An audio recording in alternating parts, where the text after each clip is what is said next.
Hello, everybody. I am Heather Registers Abendon, and we'll get started in just a second. If I can get a thumbs up or something in the chat that says you can see me and you can just see the slide and not my notes. That's good. Okay, good. Yay, thank you. Because sometimes I get my screens mixed up and it gets crazy around here.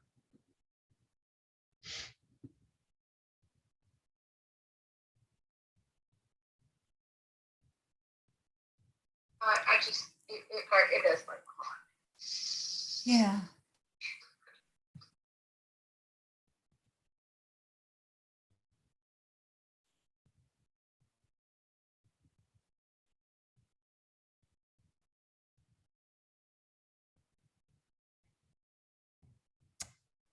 Okay, I'm going to go ahead and get started. I think we have some extra people join us. We will just keep admitting them, and I'll try to do 5 things at once. Okay, so like I said, I am Heather Registers Abendon. I'm the outreach coordinator for the Roberts Library at the Central Arkansas Library System. We're located in downtown Little Rock in the River Market District, across from the main library. And you have joined the personal archiving class that's part of our Memory Lab project. So in 2019, CALS received a grant from the DC Public Library and the Institute for Museum and Library Services, and we are now part of a national Memory Lab network. The grant funds this training as well as the development of a DIY memory lab that will be housed at Roberts. I will answer questions after the presentation, and you can either use the raise the hand feature under reactions on the Zoom toolbar, or you can type your questions in the chat box. Sorry, it wasn't in all the way. Well, now. Okay. I was admitting some people. That may happen from time to time. So this presentation, the content, slide, and other materials are under copyright and may not be reproduced without prior permission of the Central Arkansas Library System. So the Memory Lab, it is do it yourself, and I will say that probably till I'm blue in my face, but it is supposed to be a do it yourself project. It will open in 2 phases. We had really thought we would be open with phase 1 right now, but supply chain issues, right? 3 words I never thought I would actually say, supply chain issues, are preventing us. The scanner, the big scanner that we have purchased has not arrived, is on back order. So we hope that in April, phase 1 will open and you'll be able to scan your photos and your negatives and your slides. Then phase 2, hopefully, will open in September of 2022. And that's kind of the technologies, the VHS, the beta, the mini DVs, audio cassettes, floppy disks, the 3.5. We can't do the big ones, but we can do the 3.5. So files that you thought you had lost forever, you'll be able to pull off, as well as DVDs and CDs that you've probably been storing other things on. And we'll talk about that a little bit later. Oh, wait, there's one other thing. It'll be located on the 2nd floor of Roberts in downtown Little Rock, and we are going to encourage people to make reservations.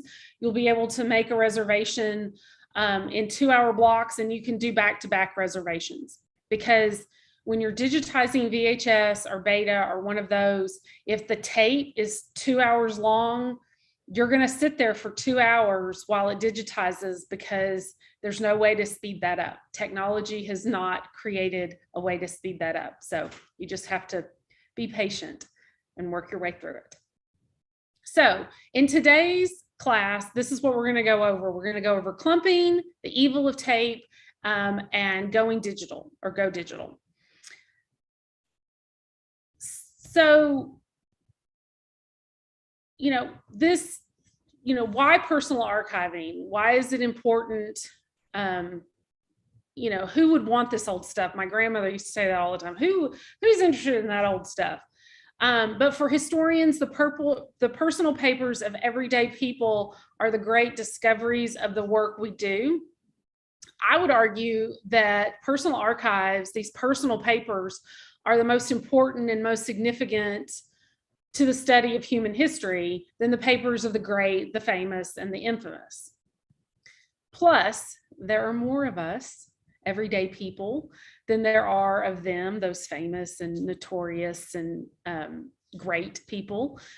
So the details of our lives are going to tell a more accurate story of how we lived. So papers, photographs, and letters that you've got stored in your basements, attics, and closets can show us how things used to be done and how things in our world have changed. So I always put this up, and I'm sure people are thinking, why you got a picture of a phone booth? So this picture of a phone booth is from Ravendale, California. I don't know if the phone booth is still there or not, but it's from Ravendale, California.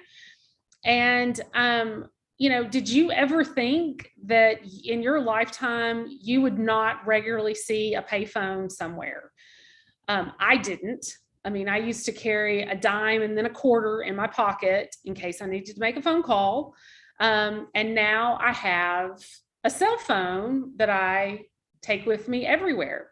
And so a while back, my son and I were watching Field of Dreams, and in the movie, if you remember, Kevin Costner is driving all over the country to find these baseball players, and he stops at a payphone to call his wife to let her know where he is. And my son was fascinated by the fact that Kevin Costner, this character, was stopping and using a payphone. He was like, "What is that?" And I did not realize until that moment that my child had never seen a payphone. He has lived in a world of cell phones. So just think about the payphone when you think about, things that people aren't going to realize that they needed before. So a little bit of kind of history. This is so important. These personal papers are not just important for historians, but it's a genealogy endeavor for most people. So I want to give you a little background on my paper. So I did this process on myself before I'm sharing it with all of y'all. So here's the state of Arkansas. And so I have my mother's family stuff and I have my father's family stuff. And so my mother was from the northwest part of the state, and my dad is from Monroe County in the east. My mother's family, they were hill folks, they raised cattle, and they went fox hunting. My dad's family is from Clarendon, and so it's Delta, prone to floods, one of the poorest regions of the country, even today. And it's defined by the White River and kind of the ebb and flow of that river economy.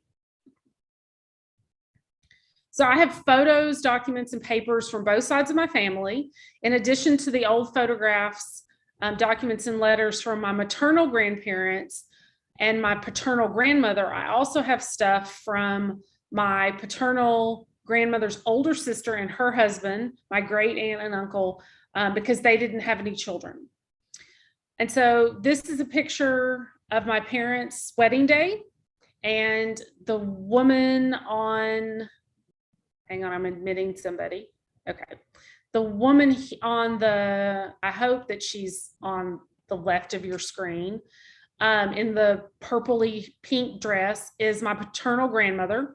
And the man and the woman on the right, the woman in the blue dress, and the gentleman in the tuxedo standing are my maternal grandparents. And so these are the people's papers that I am dealing with. So I was fortunate enough to have known 3 of my 4 grandparents very well. They lived well into my adulthood. All but my dad's dad, he was the only one I never met. And so I was always interested in old stuff. I always asked lots of questions. They didn't always want to answer, but I was pretty persistent. But despite the fact that I was close to them and asked lots of questions, much of the photographs and documents and papers that I have today weren't discovered until after they were dead. And so I didn't get a chance to ask them questions specific to these items, which is kind of disappointing. Okay. So these are three different boxes. This is not one box. These are three separate boxes. So here is a few examples of what my boxes looked like at the beginning of my process. And so what is that old saying? The cobbler's kids have no shoes. Well, the public historian's personal papers are a mess, is my version of that.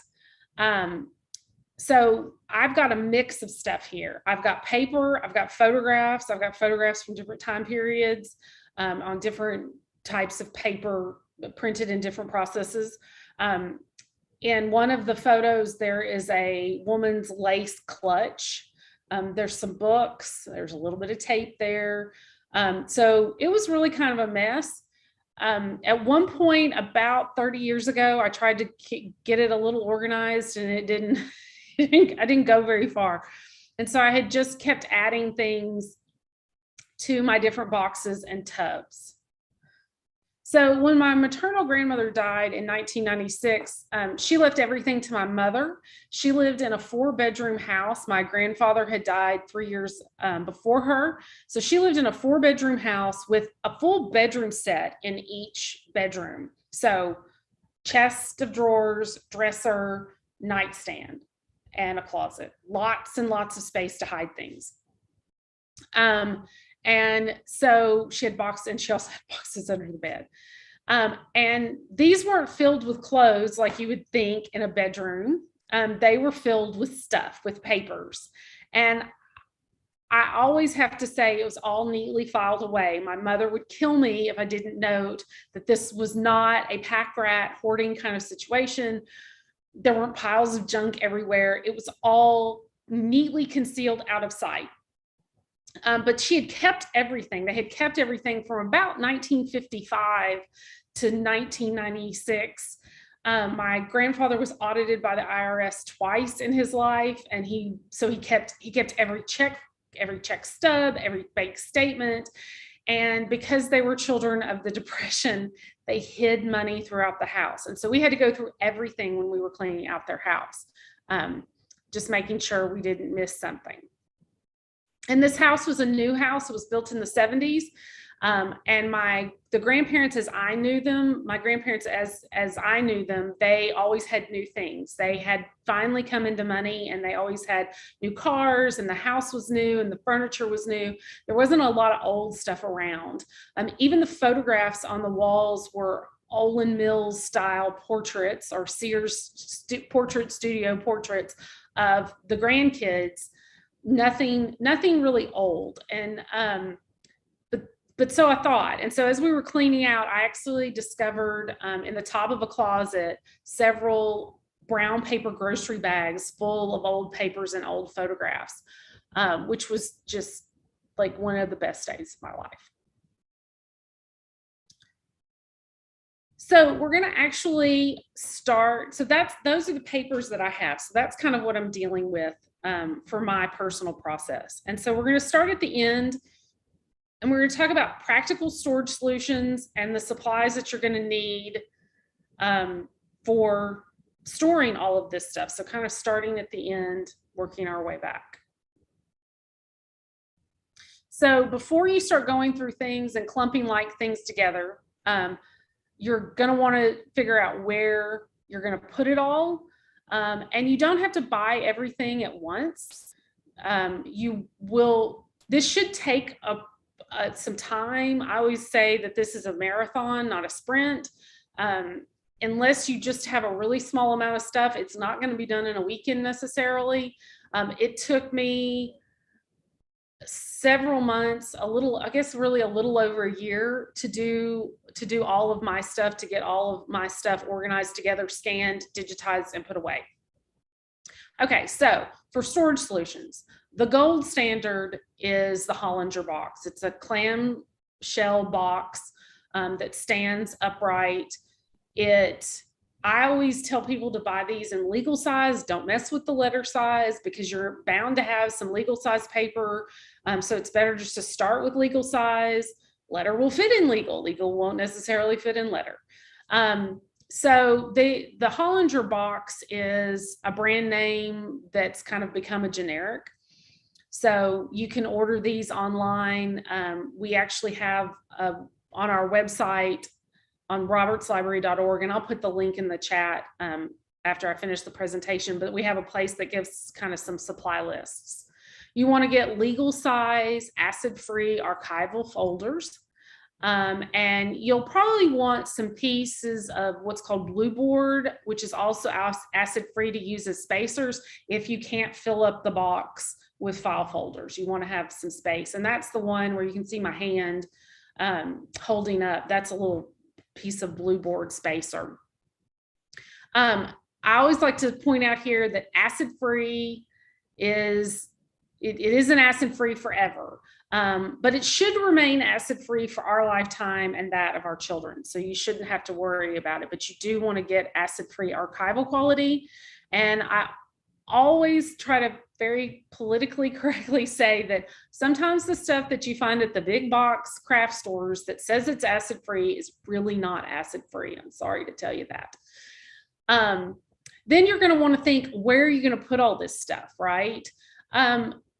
Some people like to get a fire safe file box, or if you have the space, a file cabinet. That's really important, especially if you are scanning some documents that you may need to have access to. The whole idea behind this is that you digitize the stuff and then you don't touch it again, or you don't touch it very often.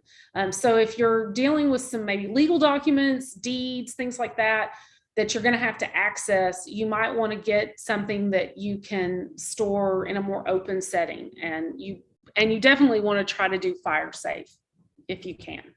They're expensive. So some other things you might want to purchase, not necessarily have to, but you might want to. For photographs, you might want to invest in Mylar photo sleeves and acid-free paper envelopes that open at one end. So the idea is to get multiple barriers between the item and the outside environment.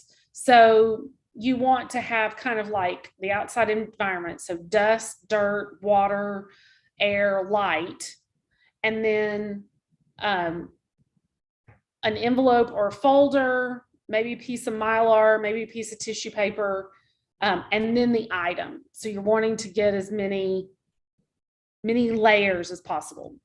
So Mylar sleeve, acid-free envelope of a acid-free or plastic container will keep it protected.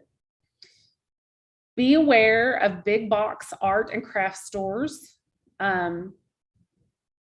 Their scrapbook supplies will say that they're acid-free. Some of them even say they're archival quality.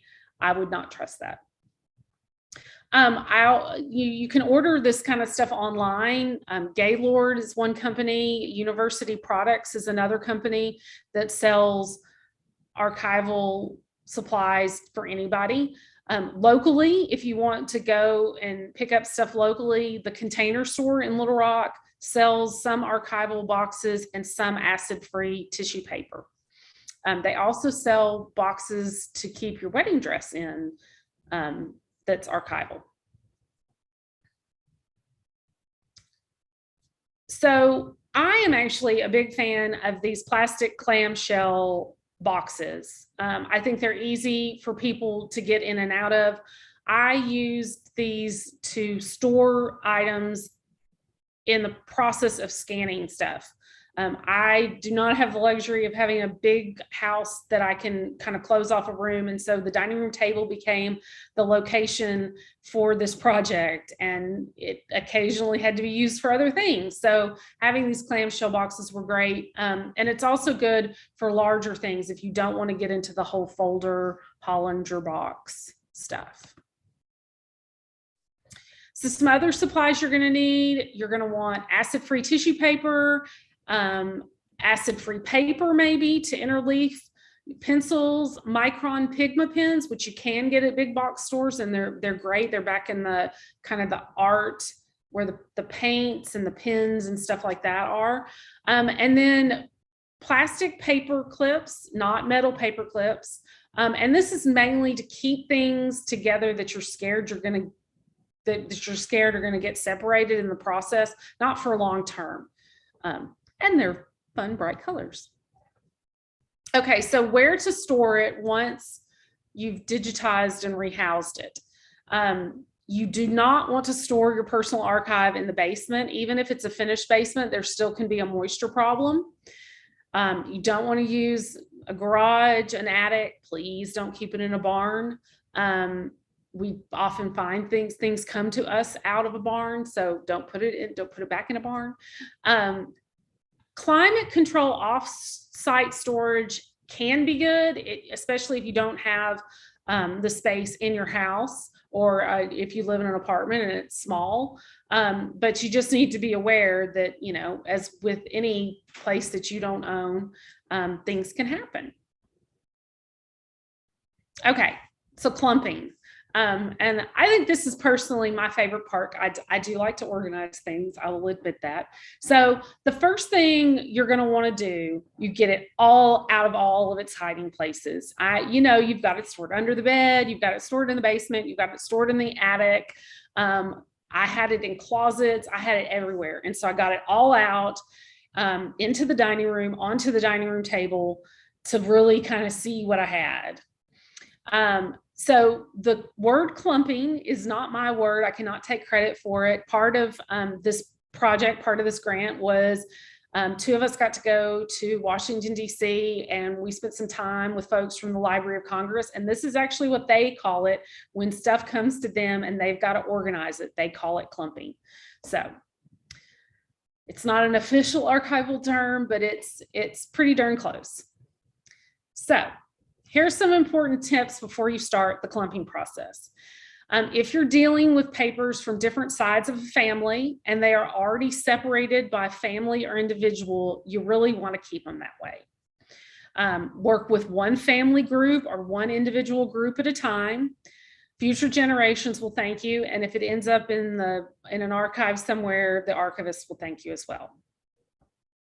So a lot of people see on television that archivists are wearing, white gloves. You don't need to wear white gloves. You don't need to invest in white gloves.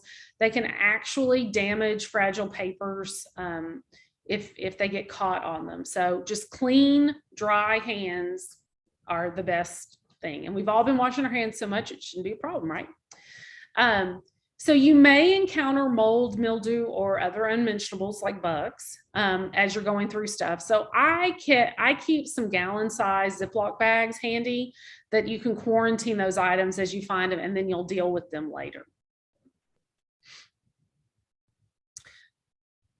Okay, so you're going to survey your whole collection. You're going to get it out of all of the places, and you want to find a place in your house that you can work with that maybe is free of small hands and small paws. You want to assess the different types of things you have in your collection and think big categories like letters, documents, photos, random, I called them random things. I had some random things like that little clutch, that little purse. So you want to think of big groups like that. And if you're dealing with one family group, you want to work with one group at a time. I think that's everything on that one. No, there is more. I thought there was. I was like, wait, I have more notes. So one of the things that we talked a lot about when we were working with the other folks from the Memory Lab project, the Memory Lab Network, is original order. And archivists talk a lot about original order and keeping things in original order. My papers were not in any kind of original order. They had come to me at various times, and I just kind of put them all together. I was going to get to them later, kind of deal. Remember, the public historians' personal papers are a mess. And so I have created a new original order for these papers by separating them out by family members. So you might hear somebody talk about that original order. So where to work, you can see here's my coworker. So I was doing all of this in the middle of the pandemic when we were working from home, and my coworker really wanted to be with me all the time, and he was super excited that there were boxes that he could sit in. And so he is sitting in a box of bank statements because I did not intend on really keeping those. So I let him, I was like, you can have this box. So you want a clean, clutter-free workspace. You want a flat surface. For most of us, that's going to be a kitchen or dining room table. I have seen someone use a ping pong table, and actually I kind of wish I had had a ping pong table for this. You want to wipe or dust the surface before starting. You don't want to use pledge or furniture polish because it's got oils in it. If you use a damp cloth, allow the surface to dry before you start work. And if you have a coworker like a cat, you might want to segregate them, the cat, to another part of the house because they're not helpful. I also had somebody, when I taught this class previously, say that they put everything, they had a guest room with a bed, and they did everything in this bedroom and were able to close the door, which is nice. So at this point, you are clumping like things together. So you want to pay attention to the stuff and make notes on a separate piece of paper or a personal archiving notebook, kind of how you're organizing thoughts that you're having, or it might be, might be good to do it this way, or it might not. Keep envelopes with their letters. Don't staple things, but don't remove staples at this point either. You may want to use plastic paper clips if you're worried that something might get separated. So for instance, this report card in this envelope, I wanted to make sure it stayed together. I think the report card was actually in the envelope to begin with, and so I took it out and then I just put the envelope with it. Group all of the photographs from one box together. If they have stickers or writing on them, don't remove the stickers or try to get rid of the writing, but don't add stickers or writing either. If they are in paper sleeves like the baby in this picture, don't necessarily try to remove them from their sleeves. I mean, if the photo is falling out, then yeah, let it go, but don't force it at this point. If you have tintypes or daguerreotypes, do not remove them from their casings. You can ruin those that way. So get letters, newspaper clippings, papers, and other documents into light groups. You're getting the idea, right? We'll group things together. So here is a piece of paper that was split in two, and so I did use a plastic paper clip to keep it together. I didn't want the two pieces to get separated. If you have any books with flowers pressed in them or where the pages are interlaced with newspaper clippings, when I had these situations, I would set the whole thing aside because I wanted to handle them one at a time. The same goes for family Bibles.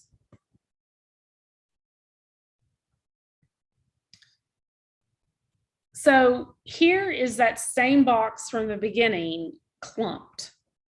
And so you can see I've got a group of newspapers, I've got letters, I've got deeds and other legal papers together, I've got photographs, I've got a Letterman letter from a Letterman jacket, that's a random thing. So I tried to kind of keep things together, like things together. Okay, so now you've clumped, or maybe you partway through the clumping, and we need to talk about kind of the things that you're going to encounter. So I titled this The Evil of Tape because it really is evil. You'll come across tape and pen ink and other issues, and some of the stuff you're going to want to deal with right then and there, and other things you're going to deal with later, and other things you're going to hire a conservator for. So Tape is evil, plain and simple. This is my little soapbox moment. Tape is evil.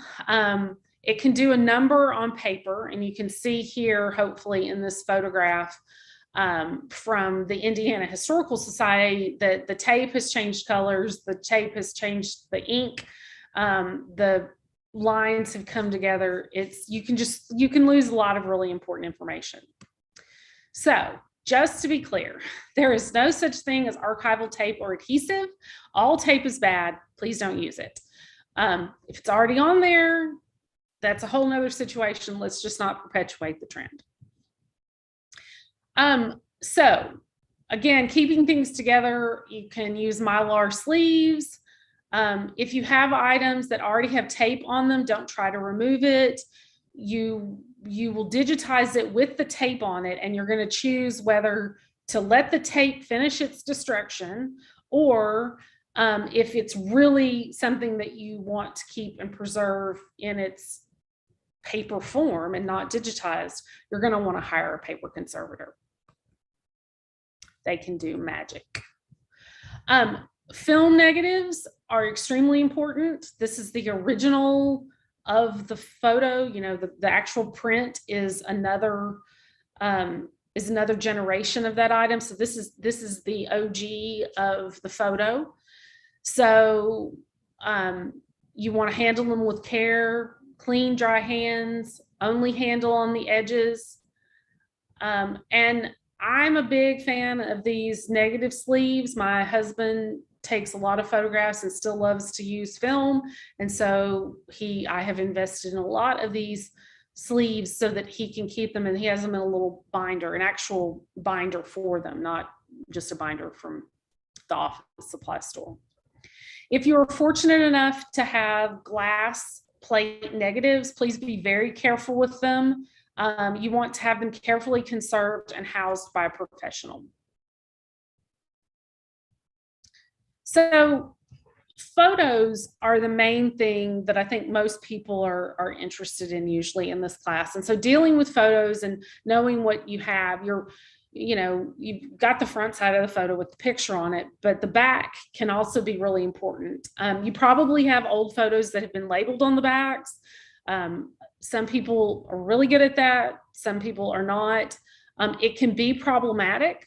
So you can see here in these 4 photographs from my stuff, I've got ink, I've got some pencil, I've got a printer's stamp. So it's a variety of different markings. Again, like with tape, like if it's there, okay, fine. But don't perpetuate doing it. Don't label your photos. They're all digital now anyway, right? And we can talk about, this is not, I do want to say, I forgot to say this. This is not Born Digital. So this is truly the paper stuff. Born Digital is a different class. So these markings can be very helpful, especially if you don't know the people. I have no idea who these 3 people are, but thanks to the photo that someone wrote on the back, thanks to the back of the photo, I know that this was New Year's Eve, 1968-69. And that's great. You know, that's more information than I would have had without that. So here's another example of some writing on a photo that I have. I know the woman there in the black dress with the white sweater shawl. That's my great aunt. And I know that her husband is sitting next to her, but I have no idea where they are. But this is one of those souvenir photos. They took a lot, they traveled a lot. And so this was a trip to Mexico.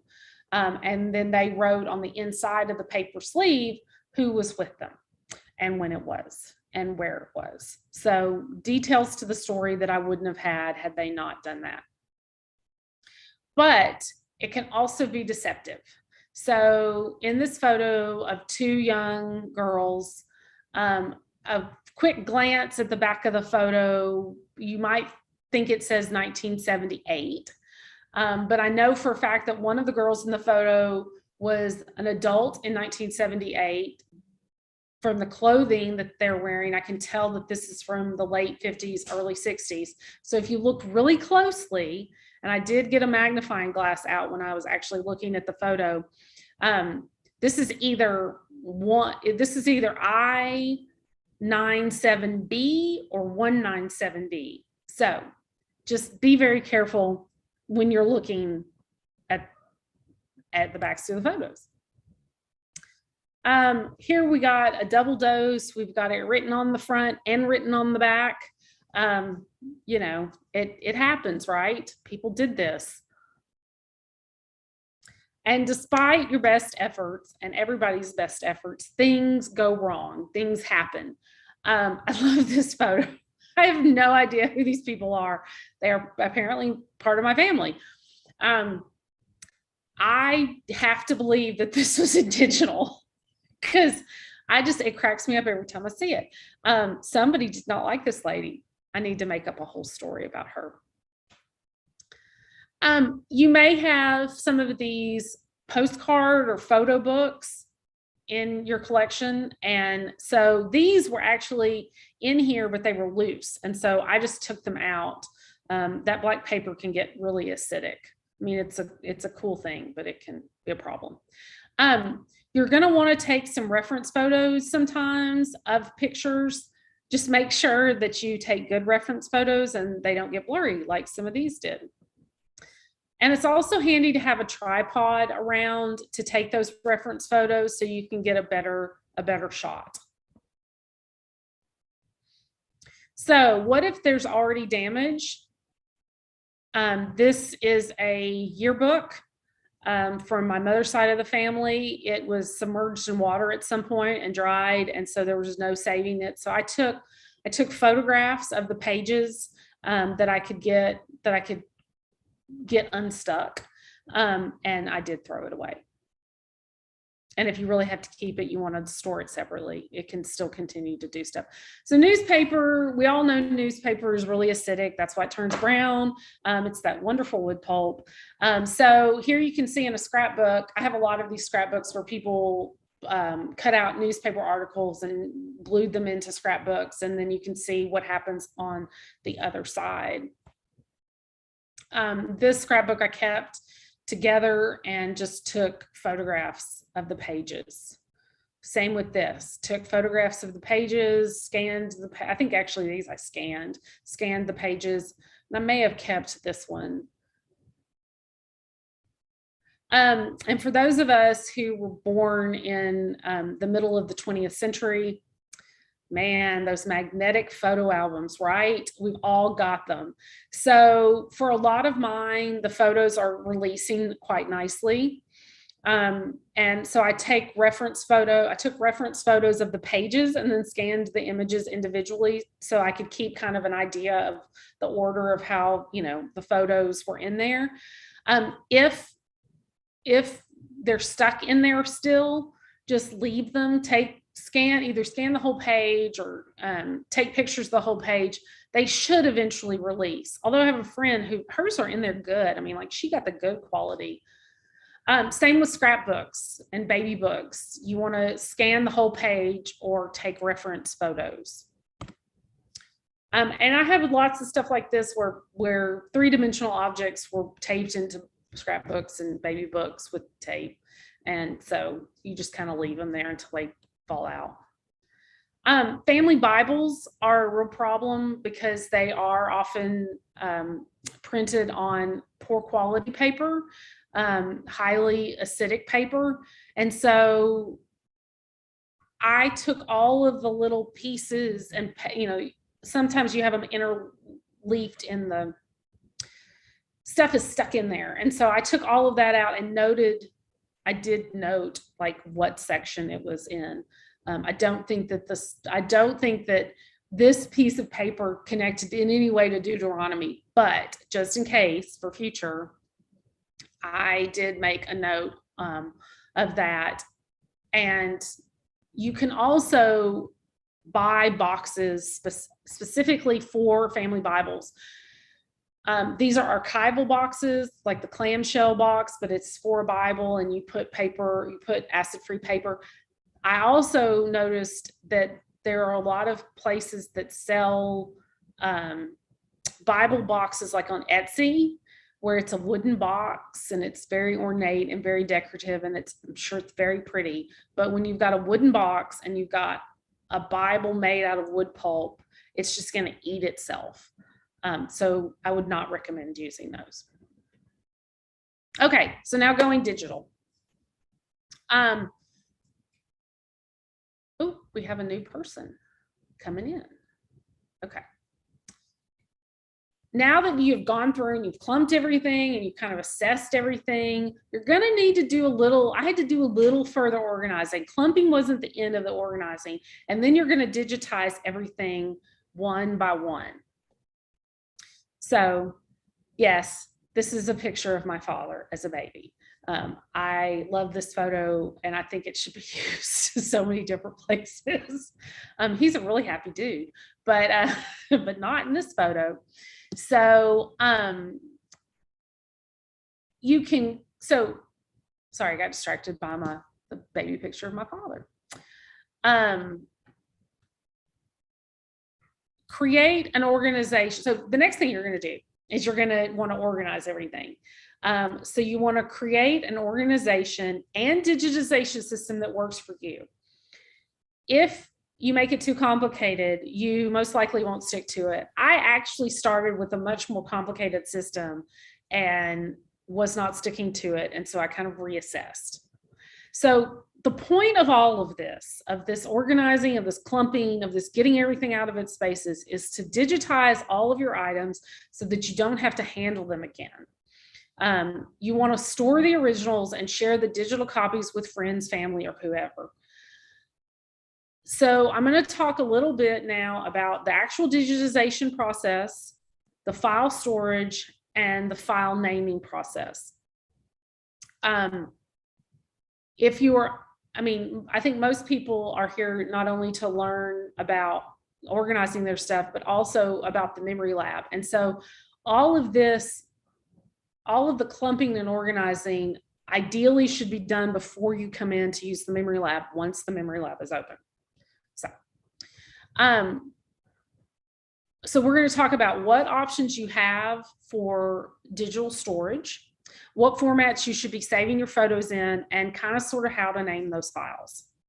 So I am talking specifically about photos and documents that you're scanning from paper originals. The born digital media, those images that you take on digital cameras, smartphones, whatever, that's a different thing in a different class. And at some point we'll get to that, making that class, So after all of my clumping, all my organizing, and at this point I had scanned everything. I'm kind of out of order here, but I ended up with 2 of these large clamshell photo boxes and 2 legal size document boxes, Hollinger boxes. So here you can see the outside of the box. That is a Post-it note that says Box 1 Clarendon. Eventually, maybe it'll get a more fancy label, but for this moment, it just needed a Post-it note. And then the inside shows my series of archival photo envelopes. And I ended up going with these little, I think I bought them in 5x7 and 4x6 photo envelopes, and they have a lip that folds over. And I also started, you can see, by writing out the whole file name. Oh, that started hurting my hand. So I ended up with this numbering system, box 1, photo 18. So 1.18 is box 1 photo or envelope 18. And then I tagged it to the photo. And I'm going to show you that in just a second. So here's one of those envelopes up close. So this is box 1, envelope 25. And yes, I put more than one photo in a sleeve. To be perfectly honest, not enough money in the world to make me do all of them. I would have had tons of stuff. So you don't overfill the sleeves, but I did have a good grouping here. I put about a dozen in each one. That was about the max. And so I used this tagging, this numbering system. I tagged it in the digital copy. Okay, so here's the box after it's been clumped. So I got everything out. So just kind of recap. I got everything out. I had it all out. I saw it. I kind of organized it a little bit by family group. And then I went to even further clumping, further organizing to get it to be able to scan. So this box had lots of different kinds of materials in it. I usually started with the photographs because I had the most of those, and they were actually more fun to work with. When you have a lot of photographs, I looked at the clothing and other clues to keep like photos together. Sometimes it was the border, how the photo was printed, or the size of the photo that would indicate, you know, these all went together, because there was really no organization. So if you have, for instance, if you have a set of photos that are labeled Christmas 1954, consider labeling them Christmas 1954, 1 through whatever number, until you get a chance to do more research or ask family members. And that's one of the things that I always forget to say, so I'm going to say it right now. You know, digitizing all this stuff allows you the opportunity to share the stuff that you've got with other family members and maybe help you identify folks that you didn't know.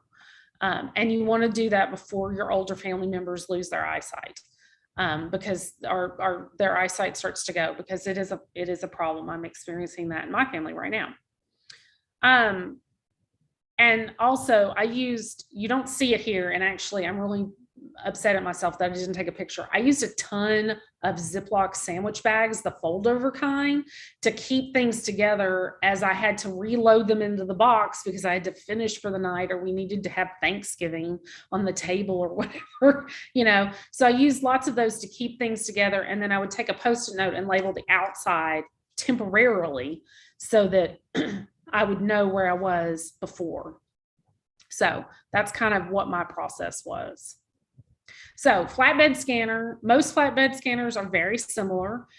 You do want to use a flatbed scanner. You do not want to use the automatic feed of a scanner that can really do a number on stuff.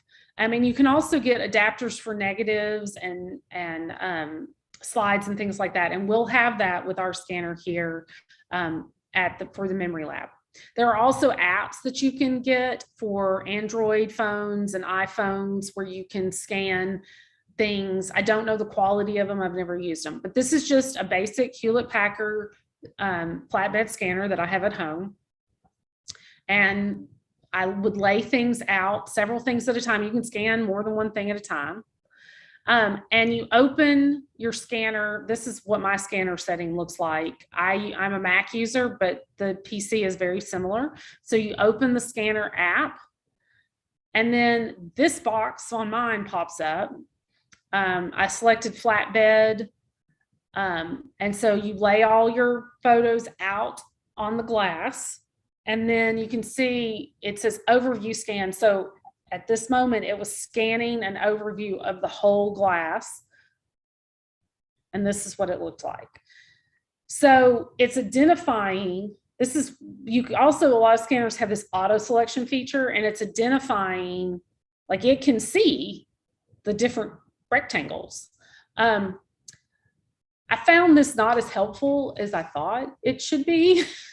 It was easier. I was going to have to go and move those boxes and make them bigger anyway. So I just ended up scanning without the auto selection on, and then creating the squares myself with drop and drag of your mouse. So create a selection box around each. You want to scan to flatbed bed. Please don't use the auto feeder. And here's a highlight of the settings. So the scanner settings could be changed with each set of scans.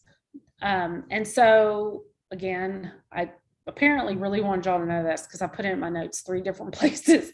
Flatbed, not auto feeder. So I scanned my photos, even the black and white ones, in the color setting because it got the highest quality. I scanned them as JPEGs with a 300 DPI. Now 600 or 1200 is great. That's even, but it's creating a bigger file. And there's, you know, you're going to have only so much space. So it just depends on how much space you're going to devote to this on a digital, saving it digitally. Depends on how you can scan it. So yeah, so my kind of across the board was color, 300 DPI, JPEG. So I scanned them to the iCloud on my computer. I created a folder system with a folder for the Clarendon family, a folder for the Ozark family, and then the unprocessed scans. And so it actually scanned into the unprocessed scan folder first. And then I would go into that and I would go in and rename all the photos. So scan your items into the unprocessed scan folder, and then you're going to rename them. Each item has to have a unique name, so you got to get descriptive. Be obvious and be consistent. If there is writing or a stamp on the back of the photo, I would put that in parentheses. Now, on a Mac, you're allowed to use parentheses. I don't think you are on file names on a PC, on Windows. So you may have to figure out a different system. And then once I had renamed all of the items, I would move them from the unprocessed folder, drop and drag, to the Clarendon or Ozark folder. And so you can see here that I do have a lot of photos with very similar names, but I would either put a number on the end or change something ever so slightly to make it unique enough where it wouldn't give me the error. You know, it'll throw up an error that says, you know, you already have something named that. And so this is where I just kind of had to make some choices, change some of my conventions that I was, my elaborate system I was going to do early on did not end up going well. And I realized that I had not thrown up the little or put up the little slide that I had that showed how you can tag things. In a Mac, you can tag your photos to group them together so you can look at everything. So that's where I put the number of the envelope, was in the tagging system. I'll need to remember to put that slide back in. Okay, so to kind of close up, I've just got a couple more slides and then I'll take questions. We're going to talk for a second about storage and where you're going to store your digital stuff once you get it done. So once you've got everything digitized and you've got all your boxes of real stuff, you're going to want to put it, you're going to want to store it someplace. I mean, mine is stored on the top of a closet. It's a dark space. It's out of the elements. Really, it would take a whole lot of work to get it out. So I'm not tempted to go rifling through it. But we're going to talk about cloud storage, external storage, or personal server. I cannot stress how important storage is for findability and usability of your photos. Ideally, you want to store your stuff, your digital stuff, in 2 geographically different locations in the event of a massive data loss. Once you've chosen a storage plan, you want to update your inventory. You want to check in once a year, put an automatic reminder, a repeatable reminder on your calendar to make sure that your storage device is working and all of your files are accessible. So 2 locations. So it's a cloud-based and maybe an external storage device, or 2 cloud-based. Add and update your inventory and check it once a year. So technology is always changing, as we can see from these. I mean, vinyl is coming back, but we had vinyl and we had 8-track and we had reel-to-reel and we had the all-important audio cassette, and then we had optical discs like DVDs and CDs and CD-ROMs. So all of these things some of us have experienced in our lifetime. And so it's ever changing, right? I mean, who thought that we'd never have a floppy drive anymore, right? So you do not want, these are two of the storage devices you do not want to use. You do not want to use CD-ROMs or DVDs. You do not, all those burned DVDs that you've got, we have a solution for you. And you don't want to use floppy if you still have floppy. So, you want to have a cloud storage. So, you know, iCloud, OneDrive is the Microsoft version. Google Drive is one. Dropbox is one. You want to have stuff on a cloud storage device. And then also you might want to check out external hard drives if you don't trust the cloud, which I know a lot of people don't. So you want to have an external hard drive that you can keep everything on, and that works great. But yes, CD-ROMs, DVDs, and jump flash drives aren't long-term storage solutions. So that is the end of that. So I'm going to stop sharing. And I am more than happy to take questions about anything and everything. You can either use the reaction. Under reactions, you should have a raise hand feature if you want to be on camera or talk directly, or you can also put your questions in the chat box.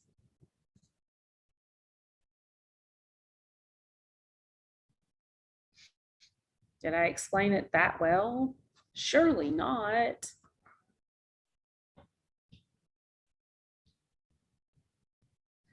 Okay, Melissa Woods has a question. Melissa, would you like to put your question in the chat, or do you want to unmute yourself and speak? It's up to you. Okay, chat, okay.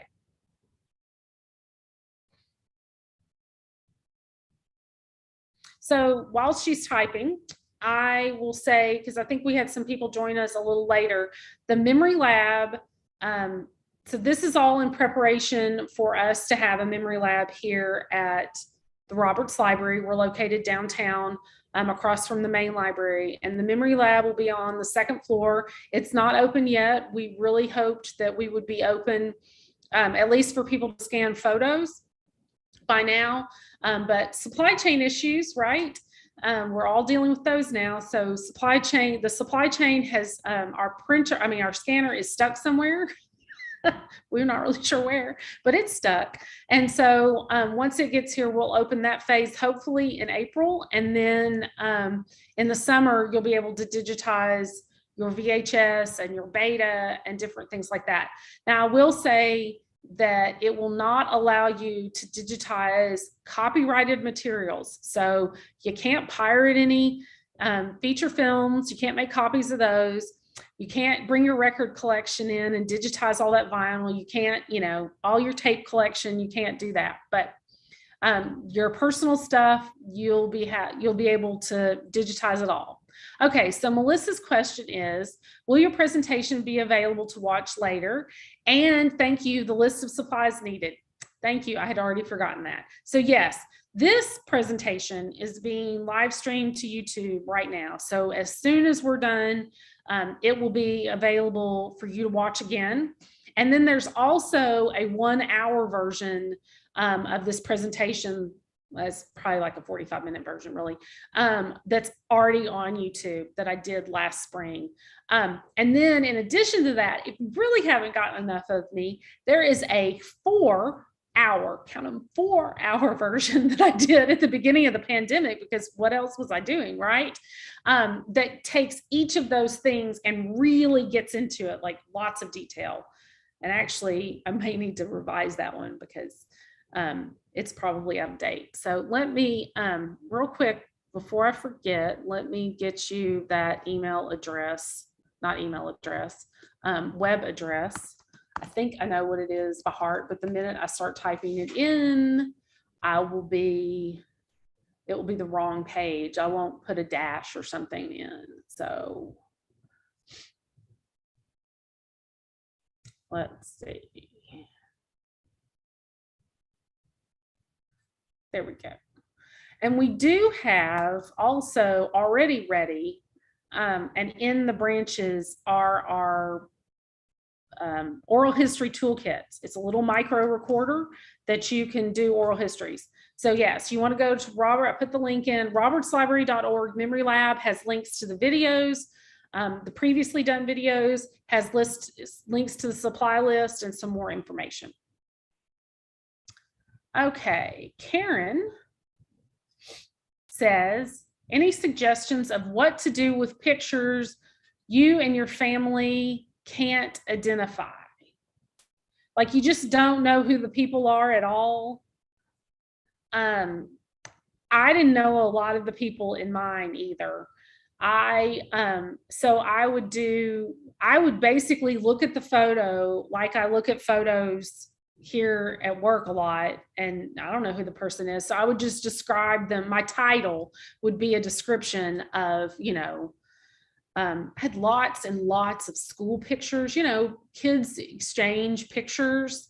And so I had a lot of those little tiny pictures. And so I would say like blonde with white round collar and pearl necklace. I mean, that's where I really got kind of crazy and loopy about it. So that's what I did. If you can't identify them and you want to scan them and you want to give them a name, just give them a name. And then later you can always go back and change that name if you need to, if it does get identified. So I hope that answers your question.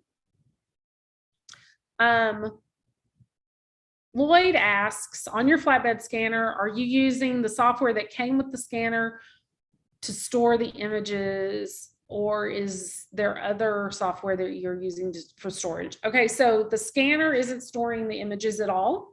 The scanner is scanning the image, making a digital copy, and putting it into the place that I told it to do. Let me pull my slides back up, because I forgot to point that space out. So it is storing it in for me, the cloud, or it could store it on your hard drive if you wanted to. I'm not recommending that. You do not, not an external hard drive. You could like store it to your C drive, right? So let's see.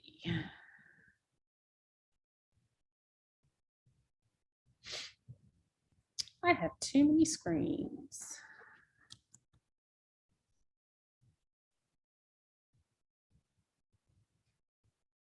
Okay.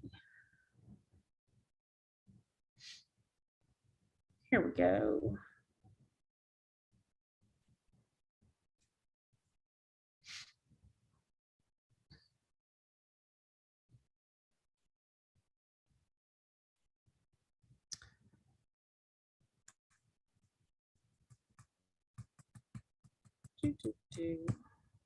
I went to the end of the program.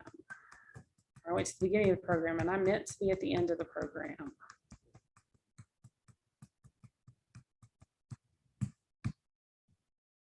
Of course, it went fast at the end, right? Okay, so here, where it says scan to unprocessed scans, so I directed it to go there. That's a place on the cloud for me, but it can be on a hard drive. It can be on a lot of different places. But no, it's not scanning. It's not scanning to the scanner, so to speak. I hope that makes sense.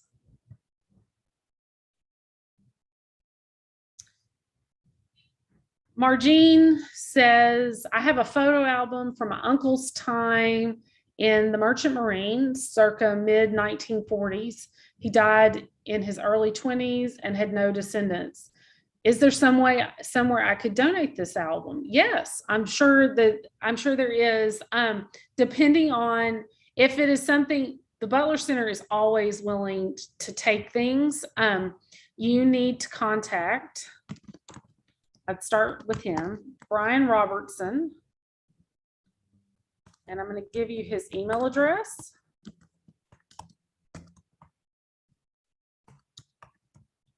So Brian Robertson, and he's brianr@cals.org. So email him and tell him as much as you can about your uncle.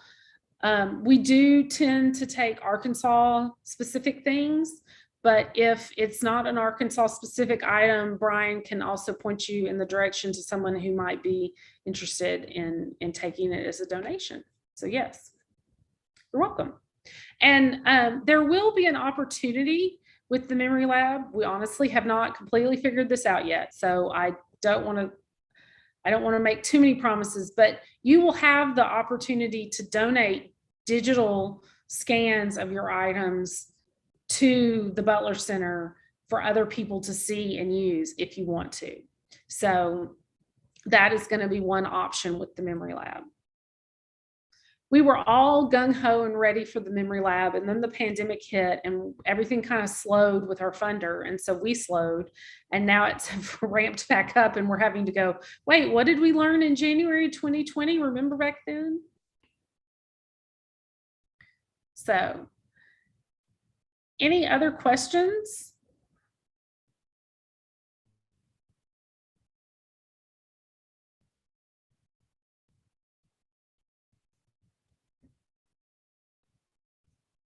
I'll give it just a minute more. See what else. I feel like I'm forgetting something. So this class will be the third Thursday of the month from 3:30 to 5. It'll be very similar each time, but as you're working through your process, feel free to come back and ask questions or share experiences. You know, part of this network is to learn from each other. And so you're more than welcome to come back and share experiences. Please let me know if you have any further questions or you get to a point and you're like, I don't know what I'm supposed to do with this. Again, that's what we're here for. My email address with my funny last name is hzebenden. So that's Z as in zebra, B as in boy, INDEN @cals.org. And just we'll keep you posted on the Memory Lab and when it's going to open. Once it's open, it's going to be great. We just got to get there. We got to get all the things through the supply chain. You know, we were all worried about toilet paper 2 years ago. Now I just want my scanner. So come back and join us. And then if you're also interested, I recognize a lot of the names from our genealogy workshops every month, but we also have a genealogy class / workshop that Rhonda Stewart and I do on the second Monday of the month from 3:30 to 5. So you're more than welcome to come to that as well. So thanks, everybody. This was great. I hope you learned a lot. I hope you enjoyed it, and hopefully see you next month. Bye.